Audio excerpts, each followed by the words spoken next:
Do you like studying about Bible prophecy and the last days? Well, we're going to read what Jesus said about the last days in the book of Mark, chapter 13. Now, there are three places in the Gospels where Jesus speaks in great detail about the last days. They are the book of Mark, that's Mark 13, it's Matthew, the 24th chapter, and Luke, the 21st chapter. All of these are considered last days teachings. So let's go into Mark, the 13th chapter. And what we're going to do is a bit different. We're just going to read what Jesus said word for word about the last days. I'm not going to give all kind of narration about it. We're just going to hear what he says about it. And the Bible translation we're going to use for this is the New Living Translation. And I've chosen this one because it makes it easier to understand, but it also sticks close to the original languages. It is a thought for thought translation instead of a word for word translation. So if you want just exactness word for word, that would be another translation, like maybe the King James Bible, New King James, English Standard Version, I think the New International Version. There's a bunch of them out there. But this one here is going to make it easier for us. And I want us to not have to think twice about the understanding of certain words. So let's go on. Chapter 13, verse 1. As Jesus was leaving the temple that day, one of his disciples said, Teacher, look at these magnificent buildings. Look at the impressive stones in the walls. Okay, I will say this. They were looking at the temple in Jerusalem. Jesus replied, Yes, look at these great buildings, but they will be completely demolished. Not one stone will be left on top of another. Later, Jesus sat on the Mount of Olives across the valley from the temple. Peter, James, John, and Andrew came to him privately and asked him, Tell us, when will all this happen? Hey, if you're into Bible prophecy and you're looking for the second coming of the Lord, I've written a book, Why I Believe Jesus Christ is Coming Back Soon, How I Interpret the Signs of the Time.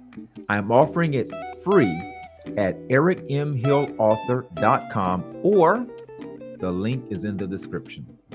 Tell me how you like it. What sign will show us that these things are about to be fulfilled? Jesus replied, Don't let anyone mislead you. For many will come in my name claiming, I am the Messiah.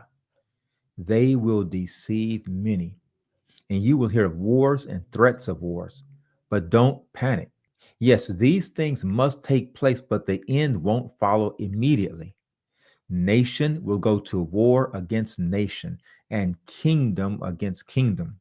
There will be earthquakes in many parts of the world, as well as famines. But this is only the first of the birth pains, with more to come. When these things begin to happen, watch out. You will be handed over to the local councils and beaten in the synagogues. You will stand trial before governors and kings because you are my followers. But this will be your opportunity to tell them about me. For the good news must first be preached to all nations. But when you are arrested and stand trial, don't worry in advance about what to say. Just say what God tells you at that time. For it is not you who will be speaking, but the Holy Spirit. A brother will betray his brother to death. A father will betray his own child, and children will rebel against their parents and cause them to be killed. And everyone will hate you because you are my followers. But the one who endures to the end will be saved. The day is coming when you will see the sacrilegious object that causes desecration standing where he should not. Reader, pay attention. Then those in Judea must flee to the hills. A person out on the deck of a roof must not go down into the house to pack.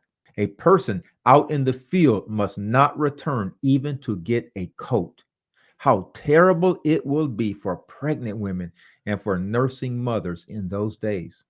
and pray that your flight will not be in winter, for there will be greater anguish in those days than at any time since God created the world, and it will never be so great again. In fact, unless the Lord shortens that time of calamity, not a single person will survive. But for the sake of his chosen ones, he has shortened those days. Then, if anyone tells you, look, here is the Messiah, or there he is, don't believe it. For false messiahs and false prophets will rise up and perform great signs and wonders so as to deceive, if possible, even God's chosen ones. Watch out. I have warned you about this ahead of time. At that time, after the anguish of those days, the sun will be darkened, the moon will give no light, the stars will fall from the sky, and the powers in the heavens will be shaken. Then everyone will see the Son of Man coming on the clouds with great power and glory. And he will send out his angels to gather his chosen ones from all over the world, from the farthest ends of the earth and heaven. Now learn a lesson from the fig tree. When its branches bud and its leaves begin to sprout, you know that summer is near. In the same way, when you see all these things taking place, you can know that his return is very near, right at the door. I tell you the truth. This generation will not pass from the scene before all these things take place. Heaven and earth will disappear, but my words will never disappear. However, no one knows the day or hour when these things will happen, not even the angels in heaven or the Son himself. Only the Father knows. And since you don't know when that time will come, be on guard, stay alert. The coming of the Son of Man can be illustrated by the story of a man going on a long trip. When he left home, he gave each of his slaves instructions about the work they were to do, and he told the gatekeeper to watch for his return. You too must keep watch, for you don't know when the master of the household will return, in the evening, at midnight, before dawn, or at daybreak. Don't let him find you sleeping when he arrives without warning. I say to you what I say to everyone: watch for him.